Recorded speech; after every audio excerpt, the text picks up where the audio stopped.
happened for a really long time is we haven't gotten up and moved the way that we need to. But this exercise, let's talk about this exercise. What did I tell you the only rule of the game was? Everything except your hands had to be off the ground for a count of 3 seconds. Did I ever say you had to do it with a buddy? No. No. Were we even successful at what we did? No. No. And what did you do, some of you? You did what we did. You said, this is going to work, this is going to work, this is going to work. Even though we weren't even successful at what we did. How many of you have seen people do this it doesn't even about in parenting, right? You like follow people and they're not even successful at what they're doing. Why am I doing what they're doing? Or network marketing or something else. And they try harder, right? What you're learning today is you're learning from people who get results. You've decided to be a part of this because you know that they get results. Yes? That's why you're here. You know you can trust them and you know they're building community. That's why you're here. Now, we always say that the person that's most resourceful always wins. Were there a ton of resources that were here for you to play this game? Yeah, there were. There was a chair. There was this stage right here. There was, walls. There's lots of different things that you could have used to be able to play this game. But here's what I'll share with you. You've got to maximize your resources. Now, I'm not judging, I'm just saying, some of you, even though you're the 2% that are here, some of you didn't even play the game. Some of you said, oh, I'm wearing a skirt. Oh, I'm too old. Oh, what the heck is she doing? So I want you to think about what if we say this, and I don't know if it's always true, but they say, how you do anything is how you do everything. Games are a reflection of life. So look for yourself. Where was that showing up for me just in this little game? Because it'll talk a lot about just who you are and where you might be limiting yourself. How many of you made a little aha just there? Yeah. All right. So, how's everybody feeling? Everybody stand up for a second. Get to at least 5 people and say, life looks good on you, baby.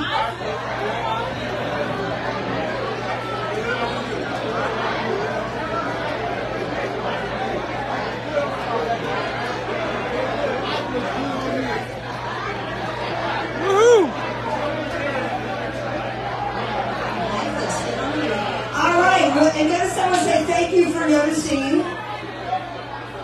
Get a high 10, grab a seat. I love that Eric and Marina, as well as Tom and Denise, were up here. It's so crazy how full circle on. I'm going to give you a little bit of my backstory, but I kind of want to move ahead a little bit as well. And I love what you talked about, just raising the bar, that you're never really satisfied with everything. And I was actually at Eric and Marina's house the day that they decided they were going to build the studio.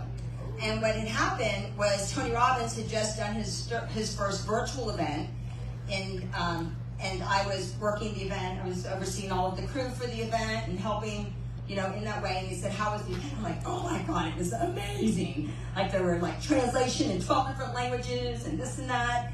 And so they're like, and Tony built the studio for his events. He wasn't building it to actually lease it out, but Eric and Marina thought that maybe they could go to Tony and ask him if they could borrow the studio and then rent the studio from him. And he's like, "Hey, sorry, you're not renting the studio out." And Eric and Marina go, "Well, I guess we got to build it ourselves."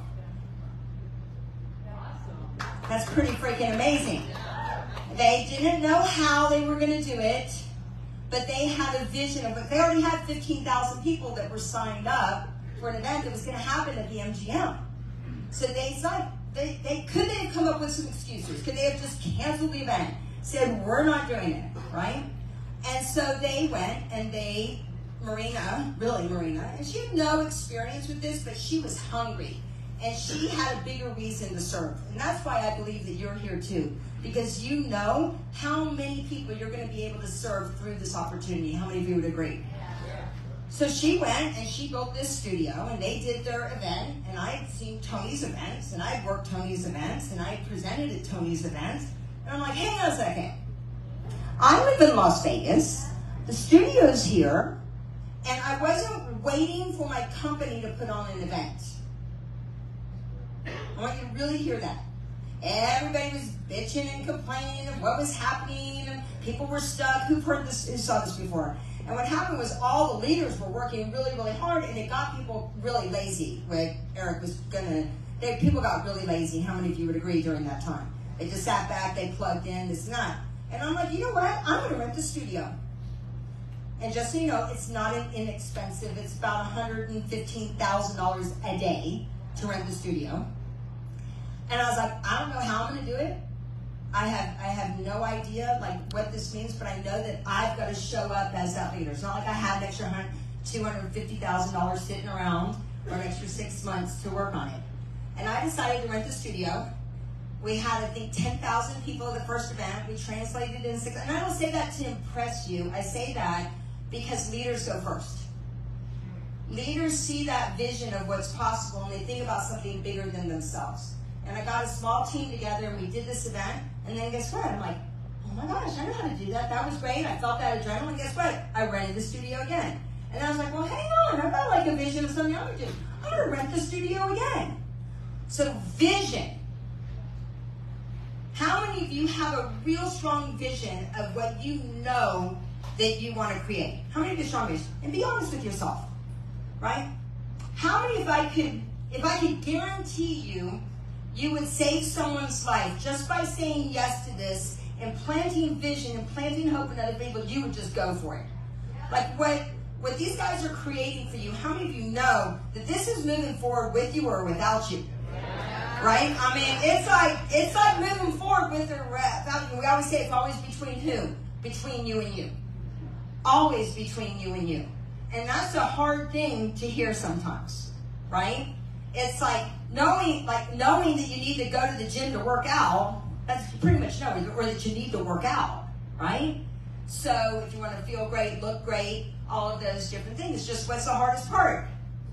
Right? Getting to the gym, or getting on the bike, or doing all of those things. So vision. So I'm going to tell you a little bit of a story, my backstory. I'm originally from a small town called Asheville, North Carolina. I don't know if anybody's ever been there. Yeah. It wasn't so hip when I lived there, just so you guys know. I know it's all hip now. I went to the University of Georgia, and I was offered a job I graduated from college in 1987. It was when CNN was first starting off. And I was a broadcast journalist, and I was offered a job as one of the very first correspondents for CNN. And I remember going there, and I remember going to my interview to take the job, and I was like, if I take this job, I'm probably never going to be able to travel the way that I want. I'm going to have them coming in at like 4 in the morning. I'm going to be stuck here, this and that. And I started like seeing what my life might look like if I went down this different road. Well, 2 months before that, my boyfriend and I were coming back from a football game at the University of Georgia. And anybody remember back then there were just books. There was like gluten-free cookbooks and, like whatever kind of, there were just books. Who remembers that? My boyfriend, he sees this book in the window and it says, Unlimited Power. And he's like, oh my God, that is so you. And I was like, all right. So he like drags me into the bookstore. He picks up the book. He flips the book over. There's this picture of this guy in a 3-piece suit. He's got suspenders. He's got the whole car park going on in his head. He's on a firewalk lane. And my boyfriend says to me, one day we're going to go to a Tony Robbins seminar. I'm like, you're a freak. I don't know what you're talking about. I'm moving to Atlanta. I'm going to go work for CNN. That's just how it's going to be. Anyway, I did what any good college graduate would do. I moved to Vail, Colorado to work on my doctorate of waitressing degree. Made my parents very, very happy. Maybe not. Anyway, but I understood. I loved everybody. I wanted to hear everybody's story. And my very first day, my first customer was Howard Head. Anybody know who Howard Head is? He created Head, tennis wear, and the whole, everything. And I remember going up to him and I'm like, Mr. Head, I go, how did you come up with the oversized racket? You know what he says? I couldn't see the ball anymore. How many times do you see people try to make it much more complicated than it is? I want you to see that about this opportunity. Is is this a beautiful marriage that's coming together? Right? We all are aware, like, ooh, this just makes sense. How many of you would say that? You're like, this just makes sense. And then my manager, he knew that I wanted to get into sports marketing, so he would set the world, anybody who was in the world of sports marketing, he would set them at my table. And one day, this whole table full of men come in, and they go, so young lady, what do you want to do when you grow up? I'm like, I want to be a waitress in Colorado for the rest of my life, right?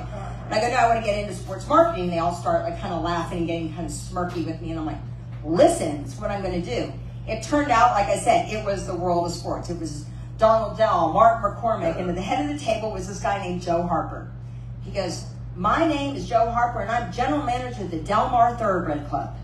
And he's like, I want you to come work for me. I love how you talk to people and get to know people's story. And I look at him, I go, where is Del Mar? And he's like, you're perfect. And so he goes, when can you move? And my manager, his name was Kevin Foley, he came up behind me, and he goes, I'll make sure she gets to California next week. And he got me a place. He's just like, he reminds me a lot of Tom. Just, like whatever it takes to help you live your dream, I'm going to help you make it happen. And that's our responsibility. That's what this business is about. That's what this opportunity is about. So anyway, I went and I worked at Del Mar. It was an amazing thing, but I don't know about you. I think it all comes down to the BLTs if I think about it. Is I love what I did. Anybody ever got the job, got the watch, got the house, got the this, and you get there and you're like, this is it? Who's ever had that happen? Because it's usually just about who? You. If you're wondering if you're stuck somewhere in your life, it's probably because you haven't taken that big vision that you said that you were going to have, made it bigger, and think of who else can I help and who can I serve. So it was November 1989, and my friend comes up to me and he goes, look, we're going to go deliver food to the homeless. Do you want to go? Well, my parents raised me with very strong contribution values. I'm like, yes, I want to go. So I showed up at this big house in Del Mar, California. I mean, everybody had a big house in Del Mar, California. This particular house just happened to be in the shape of a castle. And there are about 25 people there. And we take these baskets and we have directions of where to take them. I'm like, oh my God, this is so awesome. More people like me. Whoever felt that way. Like you meet these people and you're like, yay, people like me. Raise your hand if you felt that way when you started meeting some people in this business. So I'm like, oh my God, my heart's on fire. This feels so good. I love this. This is amazing. And I'm 24 years old at the time, and I start walking around the turret of the castle.